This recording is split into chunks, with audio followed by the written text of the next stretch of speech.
ఈరోజు మార్కాపురం శాసనసభ్యులు కందుల నారాయణ రెడ్డి కొనగమిట్ల మండలంలోని సిద్ధవనం గ్రామంలో రెవెన్యూ సదస్సులో పాల్గొన్నారు. అనంతరం పొదిలి పట్టణంలోని తహసీల్దార్ కార్యాలయంలో నిర్వహించిన రెవెన్యూ సదస్సులో పాల్గొన్నారు. ఈ కార్యక్రమానికి ముఖ్య అతిథిగా రాష్ట్ర మంత్రి డోల బాల వీరాంజనేయ స్వామి పాల్గొన్నారు.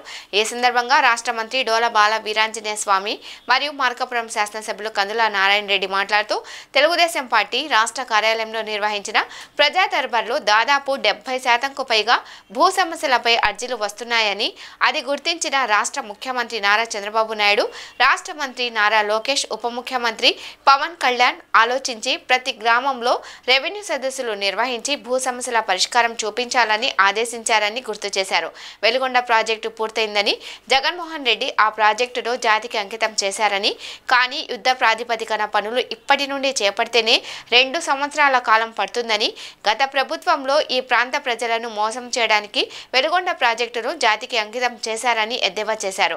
ఈ కార్యక్రమంలో ప్రకాశం జిల్లా జాయింట్ కలెక్టర్, కనిగిరి ఆర్టీఓ, స్థానిక తహసీల్దారులు, అధికారులు, తెలుగుదేశం నాయకులు, అర్జీదారులు పెద్ద ఎత్తున పాల్గొన్నారు.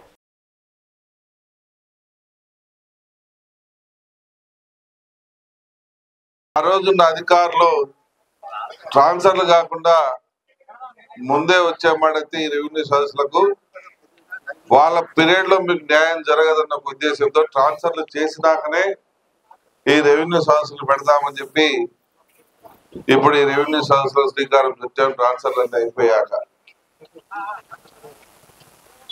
అయితే మన ప్రియతమ ముఖ్యమంత్రి నారా చంద్రబాబు నాయుడు గారు, మన యువ నాయకులు నారా లోకేష్ బాబు గారు, మన మిత్రపక్షమైనటువంటి జనసేన అధినేత పవన్ కళ్యాణ్ గారు, వీరి ముగ్గురి సాహచర్యంతో ఈ రాష్ట్రం శరవేగంతో ముందుకు పోతా ఉంది. అంపశయ్యపై పడి ఉన్నటువంటి ఆంధ్ర రాష్ట్రాన్ని లేపి కూర్చోబెట్టేటువంటి పరిస్థితి తీసుకొని వచ్చారు. ఇంకా పరిగెత్తించాల్సిన సమయం. ఈ సమయానికి మీరందరి సహాయ సహకారాలు, మీ అందరి దీవెనలు అవసరం. ఎందుకంటే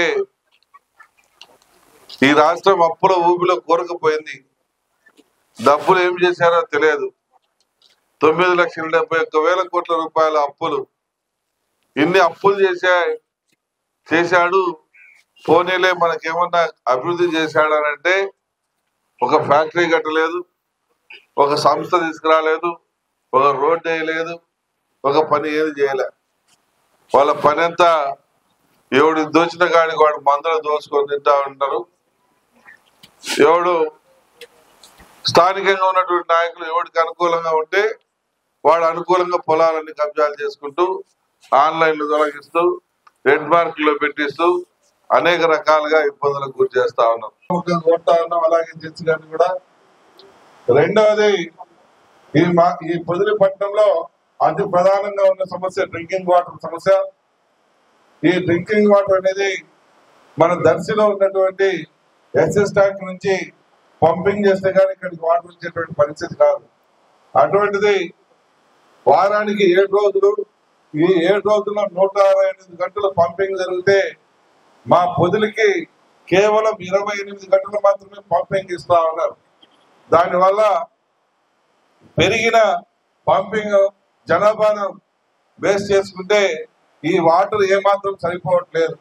దామాషా ప్రకారం మాకు రావాల్సిన వాటర్ చూసుకున్నా కూడా అట్లీస్ట్ మాకు 2.5 రోజు వస్తాయంటే దగ్గర 48, ఒక 12, 60 గంటల పాటు మాకు రావాల్సింది ఉంది.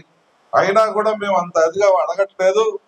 కేవలం మాకు ఒక 48 గంటలు మాత్రం పంపింగ్ జరిగేలా చేస్తే మాకు అన్ని ప్రాంతాలకు నీళ్లు సరిపోయే పరిస్థితి వస్తుంది. కాబట్టి దయచేసి మంత్రివర్యులు ఆ విషయం మీద దృష్టి పెట్టి ఆ యొక్క ఆర్డబ్ల్యూఎస్ అధికారులని అలాగే మున్సిపల్ అధికారులని ఇద్దరితో కూడా మాట్లాడి మాకు ఈ పొదిలి పట్టణానికి దగ్గర 35,000 జనాభా ఉన్నటువంటి దర్శి పట్టణం కంటే కూడా ఎక్కువ జనాభా ఉన్నటువంటి ఈ పొదిలి పట్టణానికి న్యాయం జరిగేలా చూడమని నేను మంత్రి గారిని మీ ద్వారా కోరుతా ఉన్నా. అలాగే చిన్న మన పొదిలి పెద్ద చెరువుకి వాటర్ సాగర్ కెనాల్ నుంచి వాటర్ తీసుకొచ్చేటువంటి పైప్ లైన్ గత గవర్నమెంట్ లో 50 కోట్లకు శాంక్షన్ అయిందని చెప్పి ఆల్రెడీ కాంట్రాక్టర్ తోటి పనులు మొదలు పెట్టించి కూడా వాళ్ళు వెళ్ళారు. తీరా చూసుకుంటే అక్కడ ఫైనాన్స్ అనేది కేటాయించలేదు.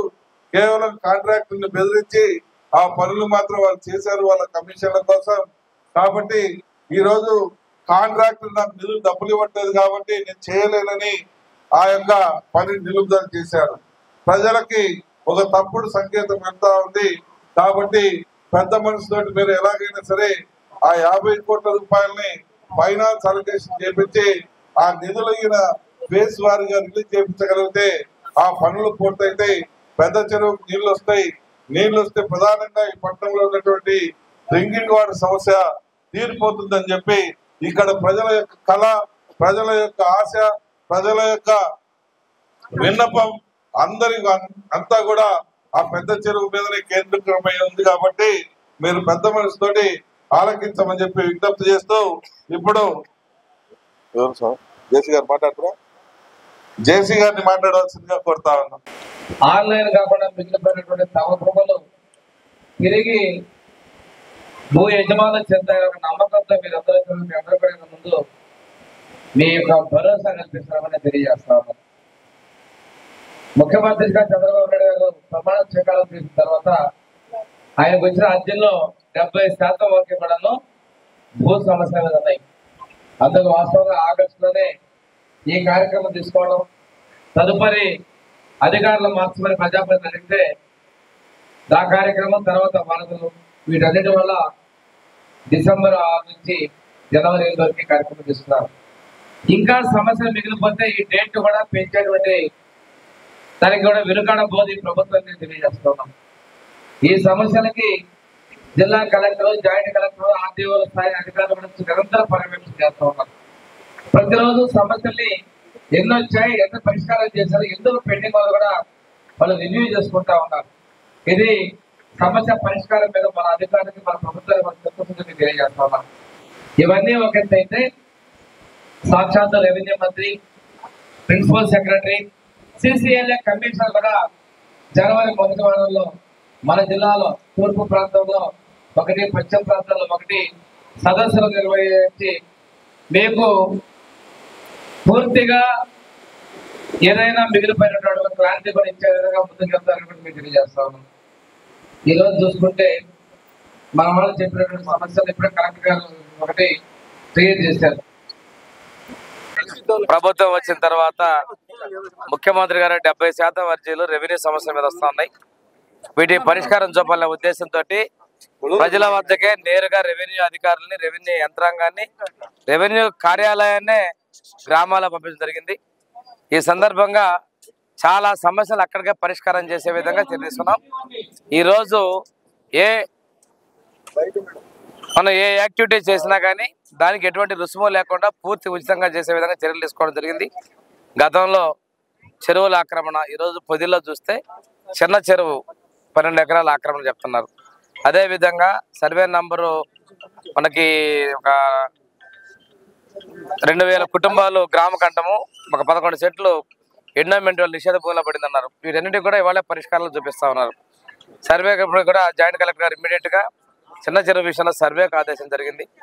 తర్వాత చాలా మందికి సంబంధించిన ఆన్లైన్ సమస్యలు కూడా, మ్యూటేషన్స్ కూడా ఈరోజు ఇక్కడే ఇదే స్పాట్లో కూడా చేస్తూ ఉన్నారు.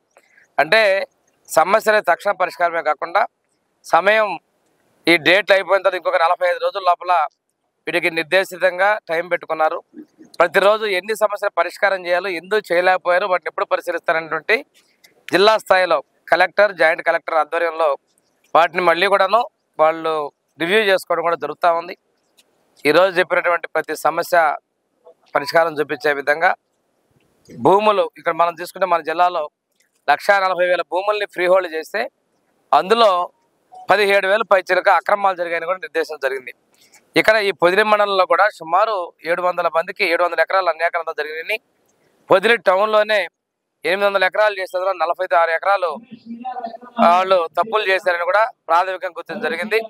వీటన్నిటిని యజమానులకి అందిస్తాము. భూమి అనేది చాలా సెంటిమెంటు, తాతల దండ్రుల నుంచి వచ్చిన భూమి, కష్టార్జితంగా వచ్చిన భూమి, అది నిలుపుదల చేసుకునేటువంటి విధంగా యజమానుల యొక్క కోరికకి అనుకూలంగా మేము న్యాయం చేస్తానికి రెవెన్యూ సౌలభ్య తెలియజేసుకుని సెలవు తీసుకుంటాం.